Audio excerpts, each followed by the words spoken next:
সুপ্রিয় শিক্ষার্থীরা, আসসালামু আলাইকুম ওয়া রাহমাতুল্লাহ।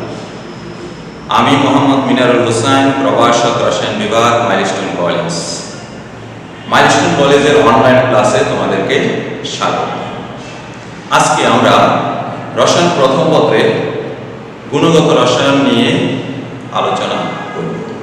আশা করছি তোমরা সবাই বই খাতা নিয়ে প্রস্তুত থাকবে এবং আজকের আলোচনার উপর যদি তোমাদের কোনো প্রবলেম থাকে অবশ্যই বিষয় শিক্ষকের কাছ থেকে সমাধান করে নেবে। আজকের ক্লাসে আমাদের আলোচনার বিষয় তিনটি। 1 নাম্বার কোয়ান্টাম সংখ্যার বর্ণনা, 2 নাম্বার কোয়ান্টাম সংখ্যার সাহায্যে শক্তি স্তরের অরবিটাল সংখ্যা এবং ইলেকট্রন সংখ্যা নির্ণয়, 3 নাম্বার অরবিটালের সম্ভাব্যতা যাচাই। এবার আমরা জানব কোয়ান্টাম সংখ্যা কাকে বলে। যে সংখ্যা বা রাশি দ্বারা পরমাণুতে ইলেকট্রনের শক্তি স্তরের আকার ও আকৃতি, ত্রিমাত্রিক দিকবিন্যাস এবং ইলেকট্রনের কক্ষপথের অক্ষ বরাবর আবর্তন গতি সম্পর্কে পূর্ণাঙ্গ তথ্য পাওয়া যায় তাকে কোয়ান্টাম সংখ্যা বলে। কোয়ান্টাম সংখ্যা 4 প্রকার। 1 নাম্বার প্রধান কোয়ান্টাম সংখ্যা, যেটা সম্পর্কে সর্বপ্রথম বিজ্ঞানী নেলস বোর ধারণা প্রদান করেন 1913 সালে। 2 নাম্বার সহকারী কোয়ান্টাম সংখ্যা, বিজ্ঞানী সমারফিল্ড 1915 সালে এই বিষয়ে তথ্য প্রদান করেন। 3 নাম্বার চুম্বক কোয়ান্টাম সংখ্যা, বিজ্ঞানী জিমেন 1896 সালে এই বিষয়ে সর্বপ্রথম তথ্য প্রদান করেন। সর্বশেষ 4 নাম্বার স্পিন কোয়ান্টাম সংখ্যা, বিজ্ঞানী উলেনবেক ও গোল্ডস্মিথ 1925 সালে এই বিষয়ে সর্বপ্রথম ধারণা প্রদান করেন। দেখো, তাহলে আমাদের প্রথম আলোচনা হলো প্রধান কোয়ান্টাম সংখ্যা বা প্রিন্সিপাল কোয়ান্টাম নাম্বার, যাকে প্রকাশ করা হয় n দ্বারা। তাহলে প্রধান কোয়ান্টাম সংখ্যার সংজ্ঞাটা বা ডেফিনেশনটা আমরা জানবো। পরমাণুতে ইলেকট্রন সমূহের অরবিট বা প্রধান শক্তি স্তর সমূহের ক্রমিক সংখ্যাকে বলা হয় প্রধান কোয়ান্টাম সংখ্যা। অথবা চিন্তা করো, যদি এইটা একটা পরমাণুর গঠন হয়, তাহলে এই কেন্দ্র, এটা হলো নিউক্লিয়াস, ধনাত্মক চার্জ বিশিষ্ট, এটা হলো নিউক্লিয়াস। তাহলে তার চতুর্দিকে যেই সকল বৃত্তাকার কক্ষপথ, এটার নাম হতে পারে কক্ষপথ, হতে পারে অরবিট, হতে পারে শক্তি স্তর, হতে পারে শেল অথবা হতে পারে খোলক।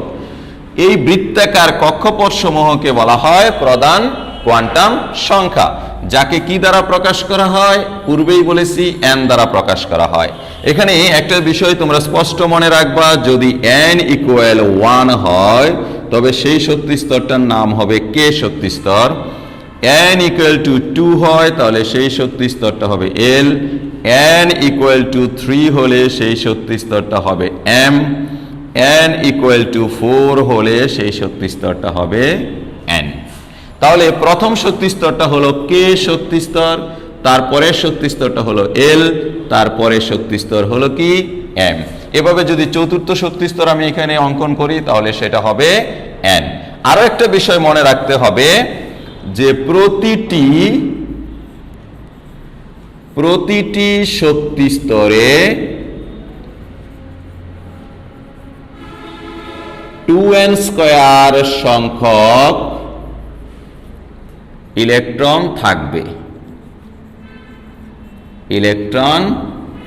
থাকবে। তার মানে আমি কি বলতে পারি, প্রথম শক্তি স্তরে তাহলে 2 সূত্র অনুযায়ী 2 × 1² হলো 2। দ্বিতীয় শক্তি স্তরে 2 × 2² হলো 8। তৃতীয় শক্তি স্তরে 2 × 3² হলো 18। চতুর্থ শক্তি স্তরে 2 × 4² কি 32। এবার একটা বিষয় তোমাদের মনে রাখতে হবে যে একটা শক্তি স্তরে সর্বোচ্চ 32টা ইলেকট্রন থাকতে পারবে। আরো একটা বিষয় খেয়াল রাখতে হবে যে একটা পরমাণুর সর্বশেষ শক্তি স্তর, সেটা যদি দ্বিতীয় হয়, তৃতীয় হয় অথবা চতুর্থ হয় অথবা পঞ্চম হয়, যাই হোক না কেন, সর্বশেষ শক্তি স্তরে তোমার ইলেকট্রন থাকবে 8টা সর্বোচ্চ। আর তার পূর্ববর্তী শক্তি স্তরে ইলেকট্রন থাকবে কয়টা? 18টা। তাহলে এই 3টা বিষয় মনে রাখতে হবে। আমি আবারও বলতেছি, প্রথম বিষয় হলো যে কোনো একটা পরমাণুর যে কোনো একটা শক্তি স্তরে সর্বোচ্চ কয়টা ইলেকট্রন থাকতে পারবে? সর্বোচ্চ 32টা ইলেকট্রন থাকতে পারবে। দ্বিতীয় কথা হলো, একটা পরমাণুর সর্বশেষ শক্তি স্তরে কখনোই 8টার বেশি ইলেকট্রন হওয়া যাবে না। তৃতীয় কথা হলো সর্বশেষ শক্তি স্তরের পূর্ববর্তী স্তরে অবশ্যই 18টার বেশি ইলেকট্রন হওয়া যাবে না। এই তিনটা বিষয় এই প্রধান কোয়ান্টাম সংখ্যার সাহায্যে মনে রাখতে হবে। দেখো, এবার আমরা আলোচনা করব দ্বিতীয় কোয়ান্টাম সংখ্যা, দ্যাট মিনস সহকারী কোয়ান্টাম সংখ্যা, যেটাকে কি দ্বারা প্রকাশ করা হয়? এল দ্বারা প্রকাশ করা হয়। প্রতিটি প্রধান শক্তি স্তর আবার কি থাকে? নির্দিষ্ট সংখ্যক উপশক্তি স্তরে বিভক্ত থাকে। কোনো একটি ইলেকট্রন প্রধান শক্তি স্তরের যে উপশক্তি স্তরে বিদ্যমান থাকে তাকে যে সংখ্যা দ্বারা প্রকাশ করা হয় তাকে বলা হয় সহকারী কোয়ান্টাম সংখ্যা। এই সহকারী কোয়ান্টাম সংখ্যাকে এল দ্বারা প্রকাশ করা হয়, এল দ্বারা প্রকাশ করা হয়। এখানে বিষয়টা খেয়াল করো, এই এল এর মান কিন্তু এন এর মানের সাথে সম্পর্কযুক্ত, অর্থাৎ এল এর মান 0 হতে n-1 পর্যন্ত পূর্ণ সংখ্যা।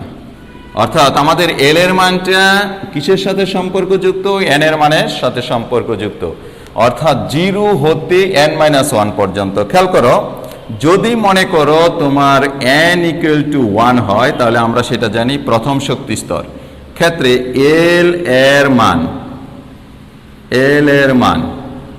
0 হতে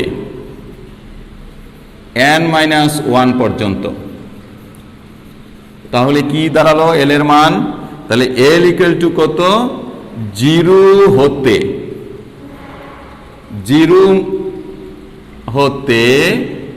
1-1 পর্যন্ত। তার মানে কি 0 হতে 0 = কত? 0। তার মানে আমরা কি পেলাম? প্রথম শক্তি স্তরে উপশক্তি স্তর কয়টা? একটা। দ্যাট মিন্স আমরা কি বলতে পারি? একটি উপশক্তি স্তর। প্রথম শক্তি স্তরে আমার উপশক্তি স্তর কয়টি? একটি। একইভাবে আমরা যদি লিখি n = 2 হলে, তাহলে l = হবে 0 এবং 1। তাহলে দ্বিতীয় শক্তি স্তরে উপশক্তি স্তর কয়টা হবে? তার মানে এই দ্বিতীয় শক্তি স্তরে উপশক্তি স্তর হলো 2টি উপশক্তি স্তর। আবার যদি তোমার n = 3 হলে l = হবে 0, 1, 2। তার মানে তৃতীয় শক্তি স্তরে উপশক্তি স্তর কয়টি? 3টি উপশক্তি স্তর। যদি আমার n = 4 হলে একইভাবে l = 0, 1, 2, 3। তার মানে উপশক্তি স্তর কয়টি? 4টি। তাহলে আমরা কি দেখতে পেলাম?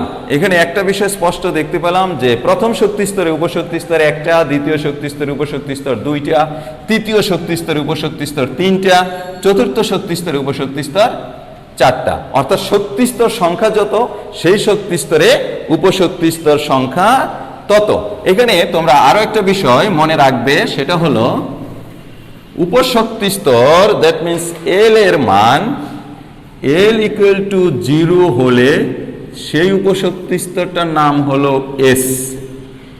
l = 1 হলে সেই উপস্তর শক্তি স্তরটাকে প্রকাশ করা হয় p দ্বারা। s এই শব্দটা আসছে শার্প হতে, p এটা আসলো প্রিন্সিপাল, PRINCIPAL হতে। তারপরে l = যদি 1 হয় হলে উপশক্তি স্তর সেটা হবে d, that means diffuse, DIFFUSE। আর যদি l = 2, আর যদি l = 3 হলে সেইটা হবে f হলো DF, ফান্ডা, MANTAL। তাহলে আমরা কি দেখতে পেলাম? যে প্রথম শক্তি স্তরে উপশক্তি স্তর হলো 1s, দ্বিতীয় শক্তি স্তরে উপশক্তি স্তর হলো 2s এবং 2p, তৃতীয় শক্তি স্তরের ক্ষেত্রে 3s, 3p, 3d, চতুর্থর ক্ষেত্রে 4s, 4p, 4d, 4f। এইভাবে আমরা কি করতে পারি? যে প্রতিটা শক্তি স্তরে কতগুলো উপশক্তি স্তর আছে তাহা সহকারী কোয়ান্টাম সংখ্যার সাহায্যে নির্ণয় করতে পারি। দেখো আমাদের তৃতীয় কোয়ান্টাম সংখ্যা নিয়ে এবার আমরা আলোচনা করব চৌম্বক কোয়ান্টাম সংখ্যা বা ম্যাগনেটিক কোয়ান্টাম নাম্বার, যেটাকে প্রকাশ করা হয় কি দ্বারা? m দ্বারা। প্রথম আমরা জানবো তার সংজ্ঞা বা ডেফিনেশন। যে কোয়ান্টাম সংখ্যার সাহায্যে উপশক্তি স্তরের চৌম্বক ক্ষেত্রজনিত ত্রিমাত্রিক বিন্যাস সম্পর্কে ধারণা পাওয়া যায় তাকে বলা হয় চৌম্বক কোয়ান্টাম সংখ্যা। একে কি দ্বারা প্রকাশ করা হয়? m দ্বারা প্রকাশ করা হয়।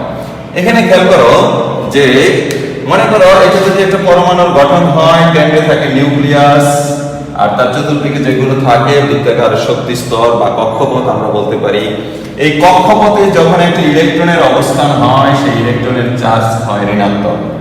এই ধনাত্মক চার্জযুক্ত নিউক্লিয়াস ঋণাত্মক চার্জযুক্ত ইলেকট্রনের প্রভাবে ঠিক আছে পরমাণুর মধ্যে একটা বিদ্যুৎ ক্ষেত্রের সৃষ্টি হয়, আর যার ফলে তার মধ্যে কি হয়? একটা চৌম্বক ক্ষেত্রের সৃষ্টি হয়। এই চৌম্বক ক্ষেত্রের প্রভাবে প্রতিটি শক্তি স্তরের মধ্যে যে উপশক্তি স্তরগুলো আছে সেই উপশক্তি স্তরগুলো পুনরায় আবার বিভিন্নভাবে বিন্যস্ত হয়, ত্রিমাত্রিক দিক বিন্যাস ঘটে।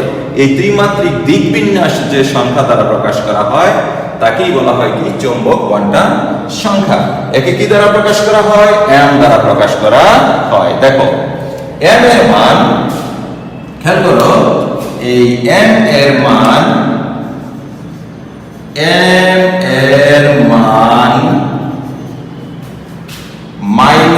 -l হতে 0 হয়ে +l পর্যন্ত। এটা হলো আমার মূল কথা যে চৌম্বক কোয়ান্টাম সংখ্যা m এর মান কার সাথে সম্পর্কযুক্ত? l এর মানের সঙ্গে সম্পর্কযুক্ত। সেটা কি? যে -l হতে 0 হয়ে +l পর্যন্ত, বা এটাকে এইভাবে লেখা যায় যে m = +-l। এবার খেয়াল করো, যদি যদি যদি তোমার যদি l = 0 হয় তবে আমরা জানি সেই উপশক্তি স্তর হলো s।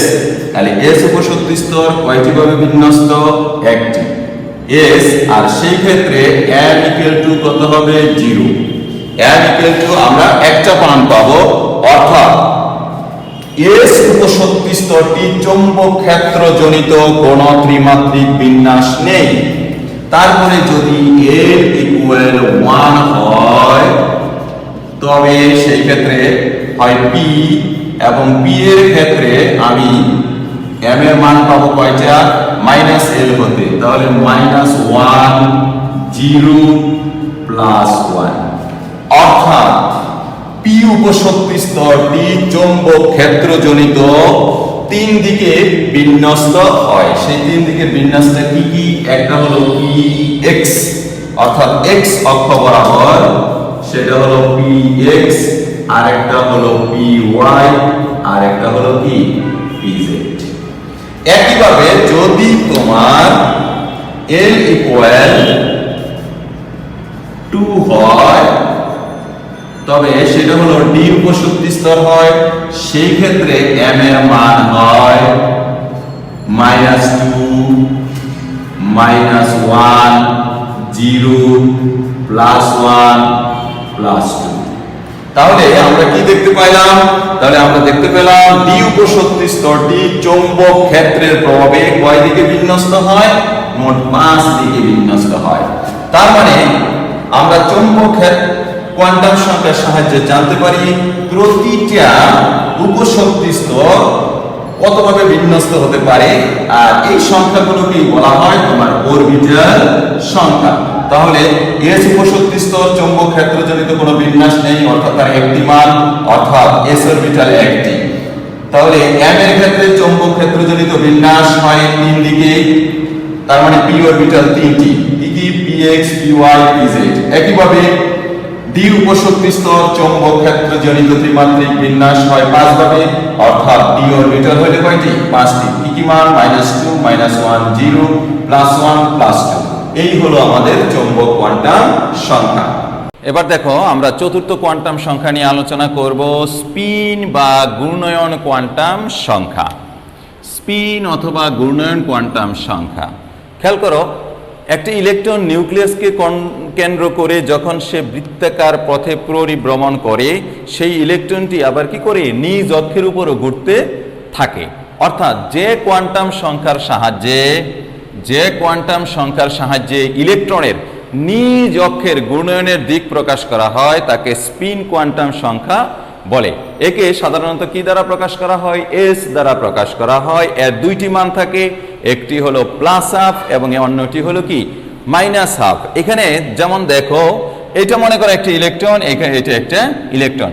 ইলেকট্রনটি যদি ক্লকওয়াইজ নিজ অক্ষের উপরে রোটেট হয় তখন সেই ক্ষেত্রে এস এর মানটা হবে +½ আর যদি ইলেকট্রনটি নিজ অক্ষের উপরে অ্যান্টি ক্লকওয়াইজ হয় তখন সেই ক্ষেত্রে এস এর মান হবে কি -½ আর আরেকটা বিষয় তোমাদেরকে মনে রাখতে হবে, প্রতিটি এম এর মানের জন্য, দ্যাট মিন্স এম মানে হলো চৌম্বক কোয়ান্টাম সংখ্যা, যেটা দিয়ে আমরা কি অরবিটাল সংখ্যা নির্ণয় করতে পারি।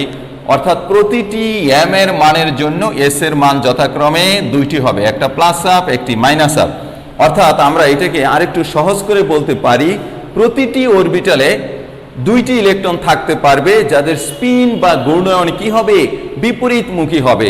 অর্থাৎ একটা যদি ক্লকওয়াইজ হয় অন্যটি হবে অ্যান্টি ক্লকওয়াইজ। মনে করো এটাকে আমরা এরকম ঘূর্ণায়নটাকে সাধারণত এইভাবে দেখাতে পারি, এটা যদি ক্লকওয়াইজ হয় আরেকটা হবে অ্যান্টি ক্লকওয়াইজ। এটাই হলো কি আমাদের স্পিন কোয়ান্টাম সংখ্যা। সুপ্রিয় শিক্ষার্থীরা, এবার আমাদের আলোচনার আজকের পরবর্তী অংশ অরবিটালের সম্ভাব্যতা যাচাই। তো এখানে আমরা আজকে আলোচনা করব 2D অরবিটাল সম্ভব কিনা, 2p অরবিটাল সম্ভব কিনা, 3f অরবিটাল সম্ভব কিনা। তো প্রথম দেখো, আমি যখন 2D নিয়ে আলোচনা করব, খেয়াল করো এখানে প্রধান কোয়ান্টাম সংখ্যা n = 2, প্রধান কোয়ান্টাম সংখ্যা। তাহলে সহকারী কোয়ান্টাম সংখ্যা l = কত হবে? এটা হলো প্রধান কোয়ান্টাম সংখ্যা। তাহলে l = কত হবে? n = 2 হলে 0 এবং 1। কেন? কারণ আমরা সূত্রটা জানি, l এর মান 0 হতে n-1 পর্যন্ত। ওকে, তাহলে অতএব আমি কি লিখতে পারি?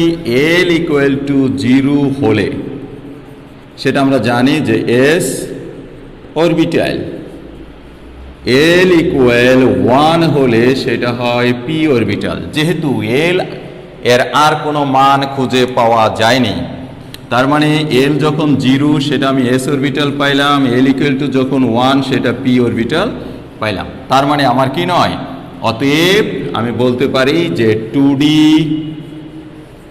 সম্ভব নয়। একইভাবে আমি যদি 2D এর পরে 2p দেখাতে চাই, তার মানে এবার আমি একটু সংক্ষিপ্ত করে লিখছি, এখানে n = কত? 2। প্রধান কোয়ান্টাম সংখ্যা যদি n = 2 হয় তাহলে l = কত? 0 এবং 1। কেন? কারণ আমি সূত্রটা জানি, যেটা যে l এর মান 0 হতে n-1 পর্যন্ত পূর্ণ সংখ্যা। তাহলে l = 0 হলে সেটা s অরবিটাল, l = 1 হলে সেটা p অরবিটাল। তার মানে কি হলো, যখন আমি l = 0 পেলাম তখন সেটা হলো s অরবিটাল, l = 1 পেলাম সেটা হলো p অরবিটাল। তার মানে আমার p এর অস্তিত্ব খুঁজে পাওয়া গেছে। তাহলে আমি বলতে পারি কি 2p সম্ভব। একইভাবে তাহলে আমার কি হলো এখানে, যে 2p সম্ভব, এটা আমি খুঁজে পেলাম। সুপ্রিয় শিক্ষার্থীরা, এবার আজকে আমরা আমাদের আজকের লেকচারের সর্বশেষ অংশ, অর্থাৎ 4টা কোয়ান্টাম সংখ্যা ব্যবহার করে কিভাবে একটা শক্তি স্তরে সর্বোচ্চ কতগুলো অরবিটাল এবং ইলেকট্রন থাকতে পারে তা আমরা নির্ণয় করব। যেমন আমরা জানি প্রথম শক্তি স্তরে তোমরা জানো 2টি ইলেকট্রন থাকে, দ্বিতীয় শক্তি স্তরে 8টা ইলেকট্রন থাকতে পারে সর্বোচ্চ, তৃতীয় শক্তি স্তরে 18টা, চতুর্থ শক্তি স্তরে 32টা। অথবা প্রশ্নটা এইভাবে হতে পারে যে এল এবং এম এর মান হিসেব করে তৃতীয় অথবা চতুর্থ শক্তি স্তরে কতটি অরবিটাল ও ইলেকট্রন থাকতে পারে দেখাও। এখানে তোমরা জানো এল হলো সহকারী কোয়ান্টাম সংখ্যা আর এম হলো চৌম্বক বা ম্যাগনেটিক কোয়ান্টাম নাম্বার। তো আমরা আজকে আলোচনা করব তৃতীয় এবং চতুর্থ শক্তি স্তর। তার মানে তৃতীয় শক্তি স্তরে 18টা ইলেকট্রন, চতুর্থ শক্তি স্তরে 32টা ইলেকট্রন কিভাবে আসে দেখো। তো যেহেতু প্রধান কোয়ান্টাম সংখ্যা n = 3, তৃতীয় শক্তি স্তর আমরা সেটা জানি m শক্তি স্তর, তাহলে এই তৃতীয় শক্তি স্তরে n এর মান l এর মান কি হবে? সেটা হবে 0, 1, 2। কিভাবে হলো এটা তোমরা জানো, l এর মান 0 হতে n-1 পর্যন্ত, এল এর মান 0 হতে n-1 পর্যন্ত এই সূত্র অনুযায়ী। তার মানে এল এর মান 0 হইলে সেটা উপশক্তি স্তর S হয়, 1 হইলে P, 2 হইলে হয় D। এবার আমরা দেখব চৌম্বক কোয়ান্টাম সংখ্যা, দ্যাট মিন্স সেটা m = কত? -l হতে 0 হয়ে +l পর্যন্ত। তাহলে আমার কি দাঁড়াচ্ছে? 0-র জন্য 0, 1 এর জন্য -1, 0, +1, 2 এর জন্য -2, -1, 0, +1, +2। ওকে, তাহলে এই গেল আমার চৌম্বক কোয়ান্টাম সংখ্যার মান।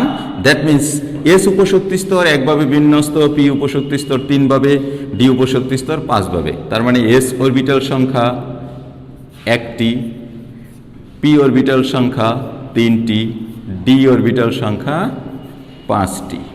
টোটাল কতটি অরবিটাল হয়? 9টি। এবার যদি আমি স্পিন কোয়ান্টাম সংখ্যার মান বসাতে চাই, যে আমরা জানি যে প্রতিটি এম মানের জন্য এস এর মান হয় 2টা, একটা হলো +12 আর একটা কি -12। তাহলে 3 × +12 -12, 5 × +12 -12। তাহলে এবার যদি আমরা দেখি মোট ইলেকট্রন সংখ্যা, তাহলে এখানে 2টি, এখানে হলো 3 দুগুণে 6টি, এখানে হলো 5 দুগুণে 10টি। তার মানে আমার টোটাল ইলেকট্রন কত হলো? 18টি। আমরা কি দেখতে পেলাম? তৃতীয় শক্তি স্তরে মোট কতটি ইলেকট্রন থাকতে পারে? 18টি ইলেকট্রন থাকতে পারে, যেটা আমরা 4টা কোয়ান্টাম সংখ্যার মাধ্যমে নির্ণয় করতে পারলাম। এবার যদি মনে করো এই হিসেবটা আমি চতুর্থ শক্তি স্তরের জন্য করতে চাই, দ্যাট মিন্স n = 4, সেটা হলো n শক্তি স্তর। তাহলে এল এর মান সে কিভাবে 0, 1, 2, 3। তাহলে 0-র জন্য এস উপশক্তি স্তর, 1 এর জন্য পি, 2 এর জন্য ডি, 3 এর জন্য এফ উপশক্তি স্তর। তাহলে এবার খেয়াল করো, তাহলে এই মানগুলো কত হবে? 0-র জন্য 0, 1 এর জন্য -1, 0, +1, 2 এর জন্য -2, -1, 0, +1, +2।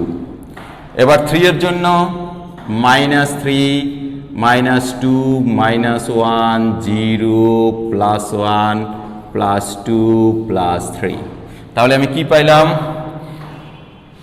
এস উপশক্তি স্তর 1টি, পি উপশক্তি স্তর কয়টি? 3টি, ডি উপশক্তি স্তর হলো 5টি, এফ উপশক্তি স্তর হলো 7টি। দ্যাট মিন্স এস অরবিটাল আমি বলতে পারি 1টি, বা পি 3টি, ডি 5টি, এফ হলো 7টি। টোটাল হলো 16টি। তাহলে অরবিটাল সংখ্যা চতুর্থ শক্তি স্তরে অরবিটাল সংখ্যা হলো 16টি। এবার তাহলে স্পিন কোয়ান্টাম সংখ্যা, এটা 1 × একটা +12 -12, 3 × +12 -12, 5 × +12 -12, 7 × +12 -12। ওকে, তাহলে এখানে কত হলো? 2টি, এখানে কত হলো? 6টি, এখানে কত হলো? 10টি। এখানে কত হলো 14টি। তাহলে আমার মোট ইলেকট্রন সংখ্যা আসলো 32টি। এইভাবে আমরা কি করতে পারি, প্রতিটি শক্তি স্তরে 4টা কোয়ান্টাম সংখ্যা ব্যবহার করে কতগুলো ইলেকট্রন থাকতে পারে বা কতগুলো অরবিটাল থাকতে পারে আমরা দেখাতে পারি।